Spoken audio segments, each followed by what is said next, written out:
আজকে শিক্ষক কর্মচারী ঐক্য জোটের কিংবদন্তি নেতা, টেকনাফ থেকে তেতুলিয়া, রূপসা থেকে পাথুরিয়া, সারা বাংলাদেশের শিক্ষক সমাজের অবিসংবাদিত নেতা অধ্যক্ষ মোহাম্মদ সেলিম ভূঁইয়ার নেতৃত্বে শিক্ষা ভবন ঘেরাও কর্মসূচির পূর্ব সমাবেশে আমরা একত্রিত হয়েছি।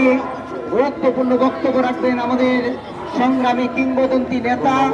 এর পূর্বে আমরা একটা কথাই বলতে চাই, আজকে আপনি ডিজির অপসারণ, নায়েব এবং আমাদের মাউসিদ ডিজির অপসারণ অবশ্যই আপনার নেতৃত্বে হবে, কিন্তু আমরা আপনার সাথে এটাও বলতে চাই পুরা শিক্ষা ব্যবস্থা ধ্বংস হয়ে গেছে।